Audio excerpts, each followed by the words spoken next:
Good morning students, आप सबका स्वागत है भावना इंस्टीट्यूट ऑफ साइंस के ऑनलाइन प्लेटफॉर्म पर। हम आज डिस्कस करेंगे हमारी क्लास 12th का next chapter reproductive health. Okay, इससे पहले वाले चैप्टर्स हमने डिस्कस किए हुए हैं, जिसमें हमने first chapter reproduction in plants देखा, फिर हमने ह्यूमन रिप्रोडक्शन देखा और हम अब रिप्रोडक्टिव हेल्थ चैप्टर को देखेंगे। इस चैप्टर को समझने से पहले एक बार अगर आप ह्यूमन रिप्रोडक्टिव हमारी बाकी लेक्चर्स में देख लेंगे तो आपको ये अच्छे से समझ में आ गया जो हमने प्रीवियस क्लास में डिस्कस किए थे। ओके स्टूडेंट, यस स्टार्ट करते हैं। जैसा कि चैप्टर का नाम है रिप्रोडक्टिव हेल्थ, मतलब हमारी जो रिप्रोडक्टिव हेल्थ है, मतलब यहाँ पर हम रिप्रोडक्शन के लिए क्या क्या नेसेसरी है, हमारी हेल्थ के इश्यूज, उन सबको हम यहाँ पर डिस्कस करेंगे। बेसिकली यहाँ हम birth control methods, okay, infertility और पॉपुलेशन कंट्रोल से रिलेटेड हम टॉपिक्स को डिस्कस करेंगे। ओके स्टूडेंट, चलिए फर्स्ट ऑफ ऑल हमारा जो चैप्टर है reproductive health problems and strategies.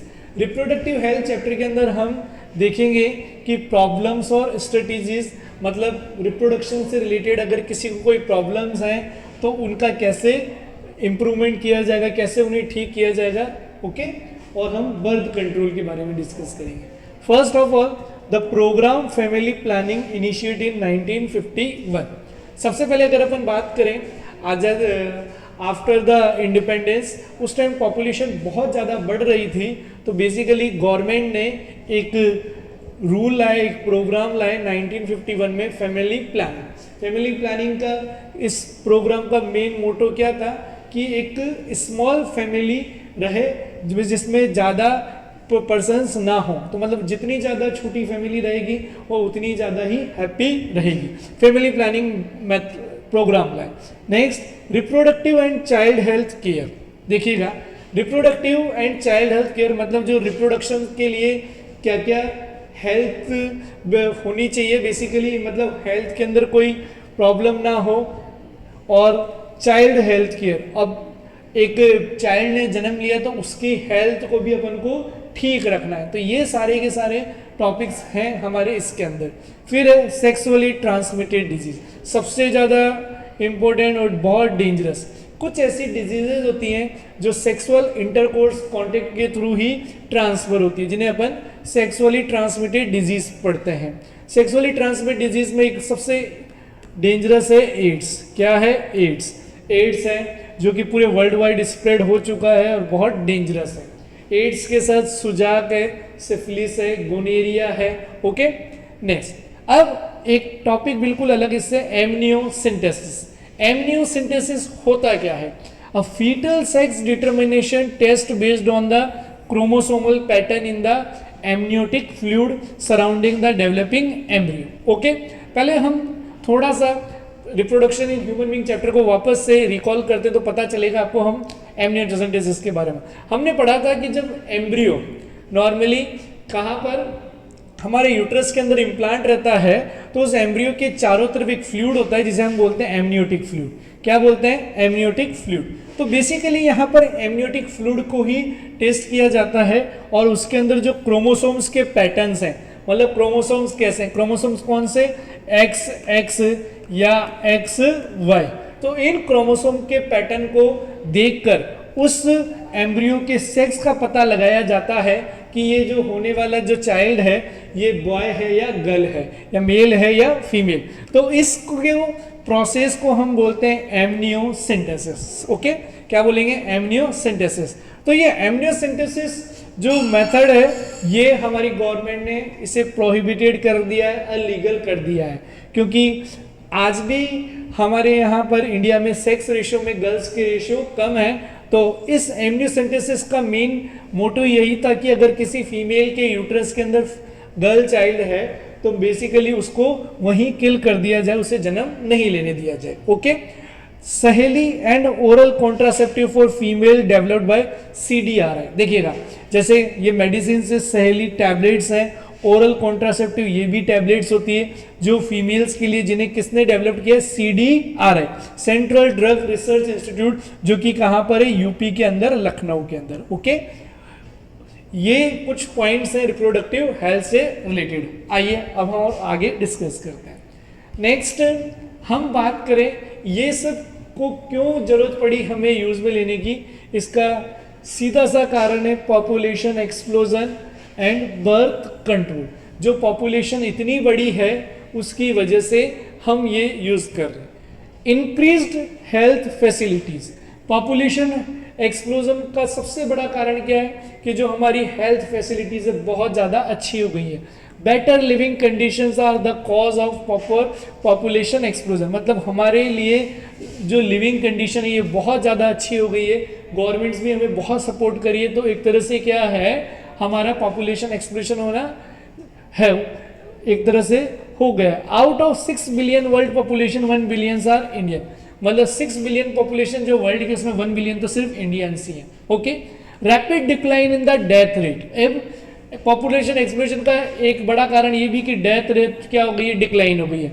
Maternal motility rate MMR, maternal motility rate का मतलब होता है एक फीमेल है जो प्रेगनेंसी पीरियड में है, ओके, तो वो प्रेगनेंसी पीरियड के अंदर उसकी डेथ नहीं हो रही है, ठीक है ना, तो बेसिकली वो क्या है, ये भी पॉपुलेशन एक्सप्लोजन का कारण। एक है infant mortality rate are major cause of population growth, मतलब जो जन्म लेने वाले बच्चे हैं उन्हें भी प्रॉपर केयर किया जाता है गवर्नमेंट हॉस्पिटल्स में, प्राइमरी हेल्थ सेंटर्स में और मदर के थ्रू भी, तो इस वजह से पॉपुलेशन एक्सप्लोजन हो रहा है।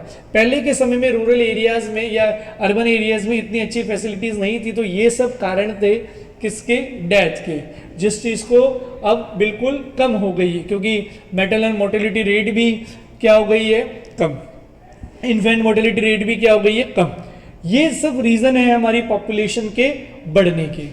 Indian population growth rate is around 1.7%, हमारी जो इंडिया की पॉपुलेशन ग्रोथ रेट है ये 1.7% के लमसम है। ओके, अब हम बात करें, ये इतने सारे तरीके हैं जो पॉपुलेशन को बढ़ा रहे हैं, तो इसी तरह से अगर अपन को अपनी पॉपुलेशन बढ़ती रही तो इतना ज़्यादा हमारा इंफ्रास्ट्रक्चर अच्छा नहीं है गवर्नमेंट का कि अपन को सारी सुविधाएं मिल पाए। ओके, तो इस प्रॉब्लम को दूर करने के लिए मतलब प्रॉपर रिसोर्सेज भी नहीं अवेलेबल हो पाएंगे अगर पॉपुलेशन इसी रेट से बढ़ती रही, तो इस पॉपुलेशन को दूर करने के लिए बर्थ कंट्रोल प्रोग्राम चलाए गए हैं, ओके, जिन्हें हम कॉन्ट्रासेप्टिव मेथड्स भी बोल देते हैं। ओके, अब अगर अपन बात करें कॉन्ट्रासेप्टिव का मतलब भी यही है कि बेसिकली प्रेगनेंसी से बचने के तरीके, ठीक है। अब कैरेक्टरिस्टिक्स ऑफ आइडियल कॉन्ट्रासेप्टिव, मतलब जो भी आप कॉन्ट्रासेप्टिव मेथड यूज में ले रहे हैं ना प्रेगनेंसी से बचने के लिए या जो भी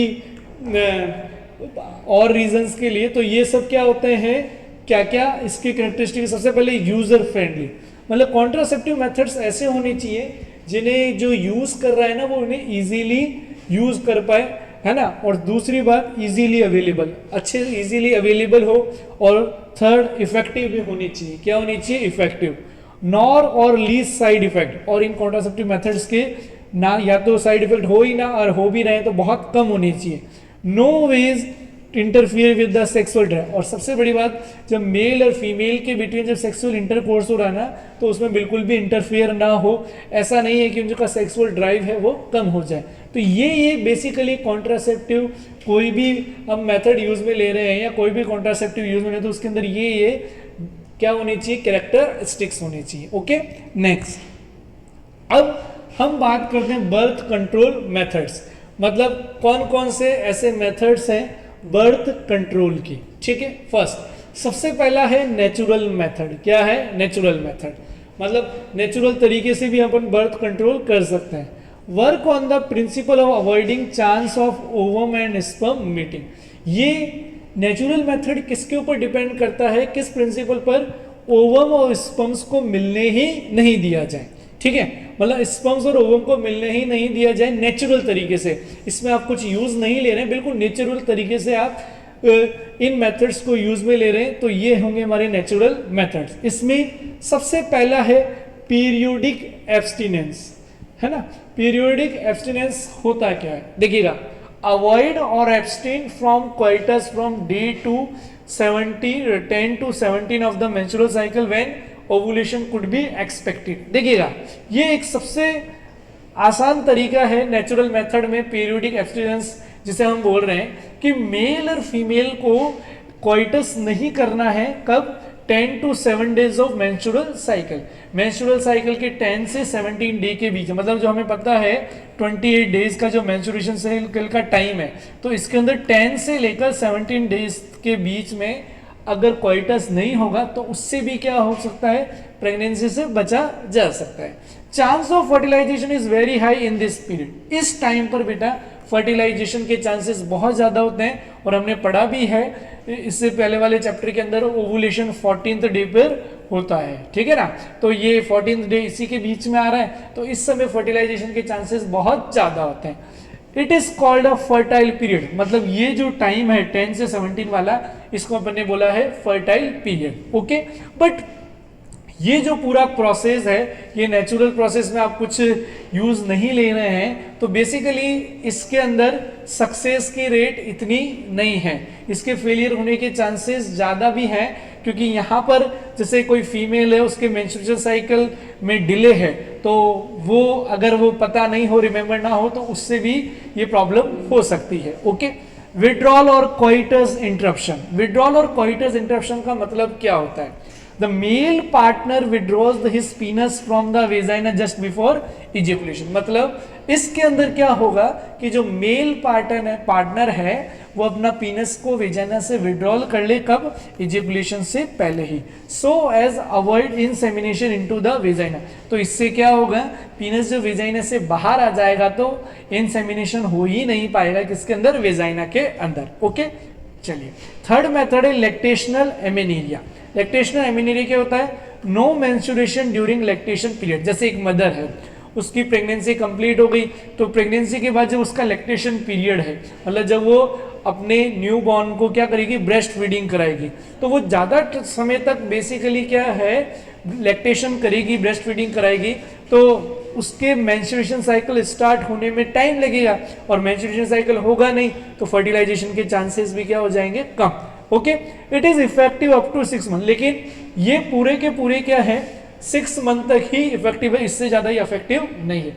ये जितने भी नेचुरल मेथड्स हैं इनकी सक्सेस रेट कम है, जबकि फेलियर होने के चांसेस ज़्यादा है। ओके, अब इन सब में जो कमीज थी इनको दूर करने के लिए फिर दूसरे मेथड्स यूज में लिए गए। ओके, चलिए नेक्स्ट अपन देखते हैं आर्टिफिशियल मेथड जो मैन मेड बनाए गए हैं, उसमें सबसे पहला है बैरियर मेथड। कौन सा मेथड? बैरियर आप जानते ही हैं, रुकावट, है ना।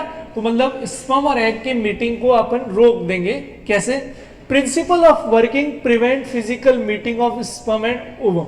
मतलब हम ये प्रिंसिपल पर काम करेंगे, यहाँ पर स्पर्म और ओवम की मीटिंग नहीं होने दी है। Such methods available both for male and female. देखिएगा ये मेथड्स क्या है, मेल और फीमेल दोनों के लिए ही अवेलेबल है। इसमें फर्स्ट मेथड है कॉन्डोम्स, जो सबसे ज्यादा यूज में लिया जा रहा है बेसिकली पूरे world wide. Okay, barriers made of thin rubber latex sheet. इस कॉन्डोम का फॉर्मेशन एक थिन रबर लेटेक्स शीट से होता है ना, इससे बनाया जाता है। Use to cover the penis in male और vagina and cervix in the female. ये क्या करता है, ये पीनस को कवर कर लेता है मेल के अंदर, और अगर फीमेल यूज में ले रही है तो उसे सर्विक्स को कवर कर देगा। Okay, use just before coitus so that semen not enter into the female reproductive tract. इसे बेसिकली क्वाइटस से पहले वियर किया जाता है पीनस पर, जिससे क्या होगा, बेसिकली जब पीनस एंटर करेगा तो स्पर्म जो या सीमन है वो इस कॉन्डोम के अंदर ही रहेगा। जब फीमेल रिप्रोडक्टिव ट्रैक्ट में जाएगा ही नहीं तो फर्टिलाइजेशन होगा ही नहीं। Male and female condoms are disposable. ये दोनों ही क्या होते हैं, डिस्पोजेबल है, और खुद आप इन्हें यूज कर सकते हैं, तो इससे आपकी प्राइवेसी भी बनी रहेगी। Prevents AIDS and STD. इसका सबसे ज्यादा एडवांटेज तो ये है कि इससे एड्स और एसटीडीज डिजीज से बचा जा सकता है। जैसे जिन पर्सन्स के मल्टीपल सेक्सुअल पार्टनर्स है तो उसमें बेसिकली ये प्रिवेंट करेगा। Next, diaphragm, cervical caps and vaults. देखिएगा दूसरा मेथड क्या है, बैरियर, डायफ्राम्स हैं, सर्वाइकल कैप्स एंड वॉल्स हैं। Barrier made of rubber. ये ऐसे बैरियर्स हैं जो किससे बने होते हैं, रबर से। Inserted into the female reproductive tract. इन्हें भी फीमेल रिप्रोडक्टिव ट्रैक्ट में इंसर्ट किया जाता है टू कवर द सर्विक्स। ये फीमेल के लिए हैं जो बेसिकली किसको कवर करते हैं, cervix. Prevents conceptional by blocking the entry of sperm through cervix. ये क्या करते हैं, प्रिवेंट करते हैं blocking the entry of sperm, sperms को ब्लॉक कर देते हैं जिससे वो कहां ना पहुंचे, सर्विक्स। दे आर रीयूजेबल, इन्हें वापस रीयूज किया जा सकता है। ओके, तो ये था हमारे डायफ्राम्स और वॉल्व्स के बारे में।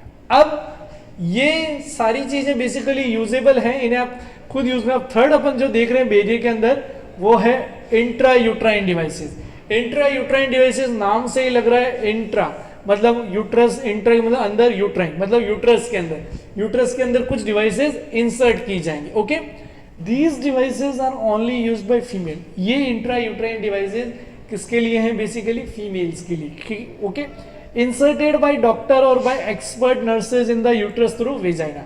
ये इंसर्ट की जाती है डॉक्टर्स के थ्रू या एक्सपर्ट नर्सेज के थ्रू, कहां पर, यूट्रस से कहां पर, सॉरी वेजाइना से कहां पर, यूट्रस के अंदर। क्यों, क्योंकि यूट्रस के अंदर ही तो क्या होता है, इम्प्लांटेशन। अब नॉन मेडिएटेड आईयूडीज, कुछ ऐसी आईयूडीज हैं जिनके अंदर आपको मेडिसिन की जरूरत नहीं है, जैसे लिपेज लू। Okay, next copper releasing IUDs, कुछ आईयूडीज ऐसी है जिनसे कॉपर रिलीज होता है, कॉपर टी, CuSO4 मल्टीलोड 375, आप जानते हैं कॉपर मेटल होता है। ओके, तो हार्मोन रिलीजिंग आईयूडीज नेक्स्ट है प्रोजेस्टर्स और LNG-20। तो ये सब क्या है, आईयूडीज हैं, फीमेल यूट्रस के अंदर इन्हें इंसर्ट किया जाता है और ये स्पर्म्स को वहां तक पहुंचने ही नहीं देती है, वहीं पर उन्हें डिस्ट्रॉय कर देती है। अब प्रिंसिपल ऑफ वर्किंग ये कैसे वर्क करती है, इंक्रीज फेगोसाइटोसिस। फेगोसाइटोसिस का मतलब है कि ये स्पर्म सेल्स को क्या करेंगे, किल करेंगे, है ना, of sperm with in the uterus.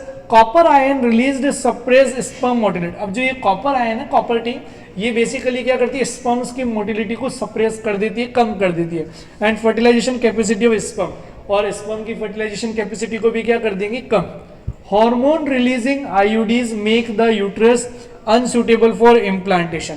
जो हार्मोन रिलीजिंग आईयूडीज हैं, मतलब ये प्रोजेस्टर्स और LNG, ये हार्मोन रिलीज करके यूट्रस को क्या कर देती है, unsuitable for implantation and the cervix hostile the sperm, मतलब स्पर्म को सर्विक्स खत्म कर देगी और यूट्रस को क्या कर देगी, अनसुटेबल, जिससे इम्प्लांटेशन नहीं हो पाएगा। ओके, नेक्स्ट, अब ये तो हो गई आईयूडी, जिससे पहले अपन ने बैरियर्स देखे। अब अपन देखेंगे ओरल कॉन्ट्रासेप्टिव्स। ओरल कॉन्ट्रासेप्टिव्स क्या होते हैं, this methods used by females only. Oral contraceptive नाम से लग रहा है ओरल, मतलब ये माउथ के थ्रू ली जाएगी, बेसिकली टैबलेट्स होती है जिन्हें ओरल पिल्स बोलते हैं। This method used by females only, ये फीमेल्स के लिए है। Used in the form of tablets, hence popularly called pills. इन्हें टैबलेट्स के फॉर्म में यूज किया जाता है और पॉपुलरली इन्हें क्या बोला जाता है, पिल्स। पिल्स कंटेन्स प्रोजेस्ट्रोजन और प्रोजेस्ट्रोजन एस्ट्रोजन कॉम्बिनेशन। ये जो पिल्स हैं इनके अंदर या तो अकेला प्रोजेस्ट्रोजन हार्मोन रहेगा या प्रोजेस्ट्रोन एस्ट्रोजन का कॉम्बिनेशन रहेगा। Pills have to be taken daily for a period of 20 days. मतलब इन पिल्स को बेटा डेली 21 डेज तक कंटिन्यूसली क्या किया जाता है, यूज किया जाता है। Started with the first 5 days of menstruation, मतलब जब मेंस्ट्रुएशन स्टार्ट होता है उसके फर्स्ट डे से फर्स्ट 5 डेज ऑफ मेंस्ट्रुएशन वहां से स्टार्ट किया जाएगा। Pills are very effective with lesser side effect. ये पिल्स बहुत ज्यादा इफेक्टिव होती है और उनके साइड इफेक्ट बहुत कम होता है। सहेली अ नॉन स्टेरॉइड, ये सहेली एक पिल का नाम है जो कि नॉन स्टेरॉइड है। Preparation used as a oral contraceptive pill, ये बहुत ज्यादा यूज की जाने वाली इंडिया में कॉन्ट्रासेप्टिव पिल्स हैं। अब प्रिंसिपल ऑफ वर्किंग ये कैसे वर्क करती है, इनहिबिट ओवुलेशन, ये ओवुलेशन को रोक देती है, कम कर देती है। इनहिबिट इम्प्लांटेशन, इम्प्लांटेशन को भी नहीं होने देती। After the quality of the cervical mucus to prevent retard entry of sperm, मतलब सर्वाइकल म्यूकोसा की क्वालिटी में चेंज करके प्रिवेंट या रिटार्ड कर देती किसको, स्पर्म्स को, जिससे स्पर्म्स कहां तक ना पहुंच पाए, हमारी फैलोपियन ट्यूब के अंदर। ओके, नेक्स्ट इंजेक्शंस और इम्प्लांट्स। कुछ इंजेक्शंस भी हैं और कुछ इम्प्लांट्स हैं। इम्प्लांट्स मतलब जो बॉडी के अंदर इम्प्लांट किए जाएंगे। नेक्स्ट, प्रोजेस्ट्रोजन अलोन और in combination with oestrogens used as a injection और implants under the skin by female. Female के थ्रू स्किन के अंदर इंजेक्ट किया जाता है या तो प्रोजेस्ट्रॉन या प्रोजेस्ट्रॉन एस्ट्रोजन के कॉम्बिनेशंस को। Mode of action is similar as a pill, जैसे पिल्स काम कर रही थी सेम वैसे ही ये भी क्या करेंगी, काम करेंगी। It is very effective for a long period, इसका अपन लॉन्ग पीरियड्स के अंदर बहुत ज़्यादा इफेक्टिव है। लंबे समय तक अगर अपन प्रेगनेंसी नहीं चाहते तो इन मेथड्स को अपन यूज कर सकते हैं। नेक्स्ट, इमरजेंसी कॉन्ट्रासेप्टिव्स, ये क्या होते हैं? These methods are used within 72 hours of coitus, मतलब मेल और फीमेल के बिटवीन सेक्सुअल इंटरकोर्स हुआ तो उसमें 72 आवर्स के अंदर इनको ले सकते हैं। बेसिकली रेप और कैजुअल अनप्रोटेक्टेड इंटरकोर्स, मतलब किसी के साथ सेक्सुअल इंटरकोर्स हरेसमेंट हुआ हो या कैजुअल अनप्रोटेक्टेड इंटरकोर्स हुआ है तो उस केस में अगर आप प्रेगनेंसी से बचना चाहते हैं बेसिकली तो ये क्या है, इमरजेंसी कॉन्ट्रासेप्टिव्स हैं जिसके अंदर पिल्स को 72 आवर्स में लिया जाता है। एडमिनिस्ट्रेशन ऑफ प्रोजेस्ट्रोजन और प्रोजेस्ट्रोजन एस्ट्रोजन कॉम्बिनेशन यूज्ड, अब दोनों का मिलाकर या अकेले भी नहीं यूज करते। यूजेस ऑफ आईयूडीज, ये सब आईयूडीज के यूजेस हैं। ओके, ठीक है। नेक्स्ट, अब ये जितने भी मेथड जो हमने पढ़े, बेरियर है, नेचुरल मेथड्स हैं, आईयूडीज हैं, ओरल पिल्स हैं, ये एक टाइम के लिए है। ओके, मतलब जब तक आप इन्हें यूज करेंगे जब तक आप बेसिकली प्रेगनेंसी नहीं होगी। ओके, और जैसे ही आपने इन्हें यूज करना बंद किया वापस प्रेगनेंसी के चांसेस बढ़ जाएंगे, मतलब ये एक टेम्पररी मेथड है। अब दूसरे होते हैं सर्जिकल मेथड्स जो कि क्या है, परमानेंट मेथड है। कैसे मेथड्स है? परमानेंट, मतलब एक बार जब आपने इन मेथड्स को यूज में लिया तो फिर प्रेगनेंसी नहीं होगी basically. Okay, it is also called as a sterilisation method, इस मेथड को अपन स्टरलाइजेशन मेथड भी बोलते हैं, जिसे सिंपल लैंग्वेज में अपन नसबंदी बोलते हैं। Advice to both male and female partners, जो कि मेल और फीमेल दोनों ही पार्टनर्स के लिए एडवाइजेबल, मेल चाहे तो मेल इस मेथड को यूज में ले या फीमेल यूज में ले सकते हैं। परमानेंट और terminal method to prevent pregnancy, ये परमानेंट या टर्मिनल मेथड है प्रेगनेंसी के। Sterilisation process in males is called vasectomy, sterilisation जो प्रोसेस होता है मेल के अंदर उसे अपन क्या बोलते हैं, vasectomy. And sterilisation process in female is called tubectomy, और स्टरलाइजेशन जो प्रोसेस है फीमेल के अंदर उसे हम क्या बोल रहे हैं, tubectomy. In vasectomy a small part of the vas deferens is removed और टाइड अप। वेसेक्टोमी के अंदर क्या होता है, एक छोटा सा जो पार्ट है वॉस डिफरेंस का उसे कट करके बांध दिया जाएगा basically. In tubectomy a small part of the fallopian tube is removed, यहाँ पर फेलोपियन ट्यूब के स्मॉल पार्ट को कट करके बांध दिया जाएगा। रिवर्सिबिलिटी इज वेरी पुअर, बेटा वापस आप ऐसे बेसिकली ये वापस से रिपेयर हो जाए, इसकी रिवर्सिबिलिटी रेट बहुत कम है, कुछ इस केसेस में ये रिवर्स हो सकती है। ठीक है, नेक्स्ट फिर है next topic, medical termination of pregnancy. Medical termination of pregnancy है क्या? इंटरनेशनल और voluntary termination of pregnancy before full term is called a medical termination of pregnancy, pregnancy MTP और इंड्यूस्ड एबॉर्शन। मतलब ये है, इसका मतलब है कि आप प्रेगनेंसी टाइम पीरियड जो 9 मंथ का है, इस 9 मंथ से पहले ही बेसिकली वो जो फीटस है उसको आप बेसिकली क्या कर रहे हैं, खत्म कर रहे हैं या वहां से रिमूव कर रहे हैं या हटा रहे हैं बेसिकली यूट्रस से, तो उसे अपन बोलते हैं MTP, medical termination of pregnancy. MTP has a significant role in decreasing population, ये भी एक रोल है सिग्निफिकेंट पॉपुलेशन को रिलीज करने का। It accounts for 1/5 of the total number of conceived pregnancy, ये बेसिकली जितनी भी कंसीव प्रेगनेंसीज हैं उससे 1/5 टाइम पर ही होते हैं, और इस एमटीपी को सिंपल लैंग्वेज में अबॉर्शन बोलते हैं।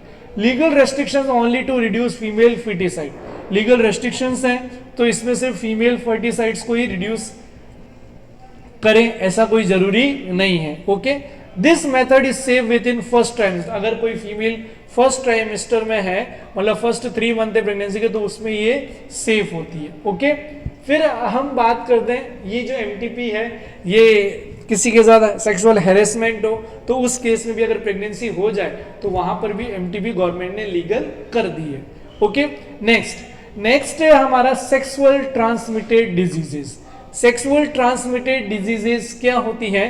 बेसिकली ऐसी बीमारियां जो सेक्सुअल इंटरकोर्स के थ्रू होती है। फर्स्ट, डिजीज और infections which are transmitted through sexual intercourse, ऐसी बीमारियां जो इन्फेक्शंस या इन्फेक्शन के थ्रू बॉडी के अंदर सेक्सुअल इंटरकोर्स की वजह से ही ट्रांसफर होती है। Are also known as vulnerable diseases और रिप्रोडक्टिव ट्रैक्ट इन्फेक्शन, इन्हें RTIs ही बोलते हैं. Gonorrhoea, syphilis, genital herpes, chlamydiasis, genital warts, trichomoniasis, hepatitis HIV are some common STD. ये कुछ कॉमन एसटीडीज हैं. Except hepatitis B, genital herpes and HIV infection, other are curable. भाई ये जो 3 बीमारियां हेपेटाइटिस बी, जेनेटल हर्पीज और HIV, ये तीनों इनक्योरेबल है, बाकी सब क्या है, क्योरेबल्स है.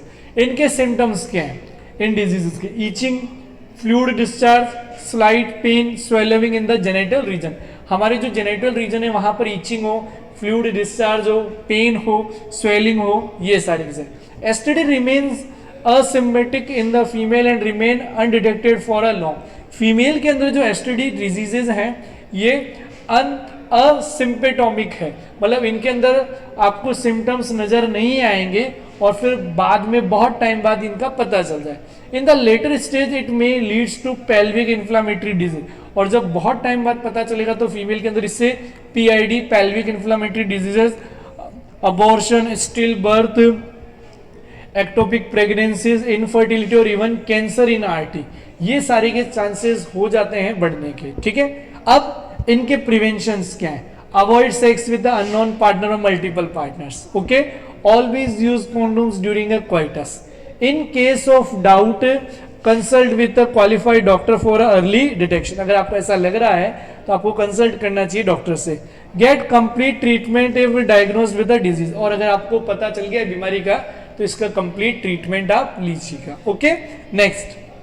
फिर अब हम देखते हैं इनफर्टिलिटी. इनफर्टिलिटी होने के क्या क्या chances. Okay, the couple unable to produce children in spite of unprotected sex. मतलब आप बिना प्रोटेक्शन के सेक्सुअल इंटरकोर्स कर रहे हैं और फिर भी बेसिकली चाइल्ड प्रोड्यूस नहीं हो रहा है, तो इसे अपन क्या बोलते हैं, infertility. The reason of infertility में be the reason of infertility क्या क्या हो सकते हैं? फिजिकल. क्या हो सकते हैं? फिजिकल, बॉडी में कोई प्रॉब्लम हो, कॉन्जेनाइटल, एक जेनेटिकल भी हो, डिजीज हो, आपको ड्रग्स लेते हो, इम्यूनोलॉजिकल हो, इवन साइकोलॉजिकल. प्रॉब्लम और इनफर्टिलिटी में be in male and female. जो प्रॉब्लम है इनफर्टिलिटी का वो मेल और फीमेल दोनों में ही होगा.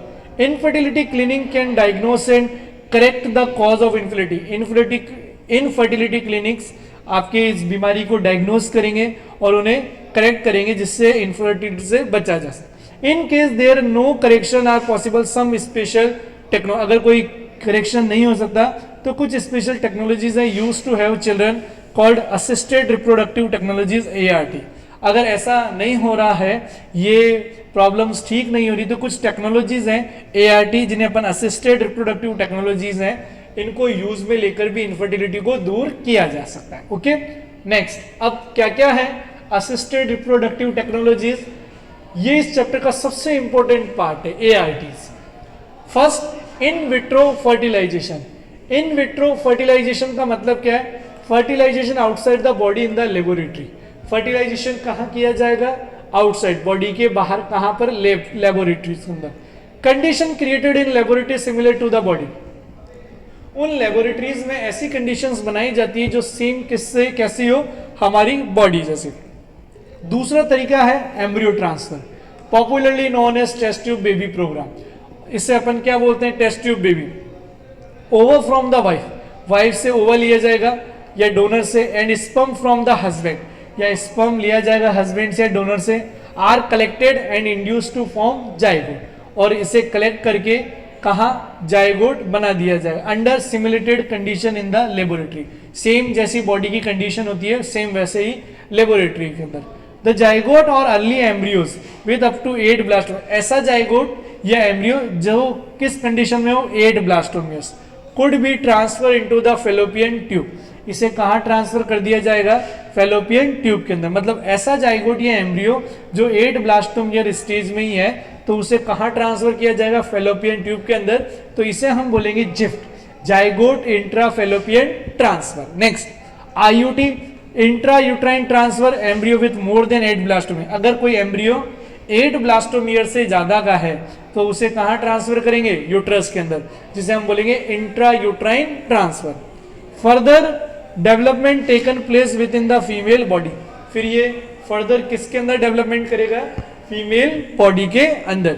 Embryo formed by in vivo fertilization can also be transfer to assist those female who can not consume. अब एम्ब्रियो या जो बना है उसे भी इन विवो फर्टिलाइजेशन के थ्रू ट्रांसफर किया जा सकता है इन फीमेल्स में जो फीमेल्स कंसीव नहीं कर पा रही है। ओके, अब नेक्स्ट है gift, gamete intrafallopian transfer. Gamete intrafallopian transfer है क्या, transfer of ovum collected from the donor. आप ओवम को ट्रांसफर कीजिए जिसे अपन ने कहां से कलेक्ट किया, डोनर से, into the fallopian tube of an another female who can not produce. मतलब ओवम को आपने कलेक्ट किया डोनर से और उसे कहां ट्रांसफर कर दिया, फेलोपियन ट्यूब्स के अंदर। कौन सी फीमेल ले सकती, जो बेसिकली ओवम प्रोड्यूस नहीं कर सकती। Such female can provide suitable environment for fertilization and development. ऐसी फीमेल्स क्या करती है, सुटेबल एनवायरनमेंट प्रोवाइड कर सकती है, मतलब उनके यूट्रस में कोई प्रॉब्लम नहीं है जिससे वो आगे डेवलपमेंट किया जा सके। फिर है ICSI, इंट्रासाइटोप्लाज्मिक स्पर्म इंजेक्शंस। क्या होते हैं, the sperm is directly injected into the ovum. इस केस में स्पर्म्स को डायरेक्ट इंजेक्ट किया जाता है कहां पर, ओवम के अंदर। आफ्टर इन विट्रो फर्टिलाइजेशन इधर जिफ्ट और embryo transfer technique is followed. अब ये इन विट्रो फर्टिलाइजेशन के बाद, जिफ्ट के बाद या एम्ब्रियो ट्रांसफर टेक्नोलॉजीज को फॉलो किया जाता है। फिर नेक्स्ट है आर्टिफिशियल इंसेमिनेशन।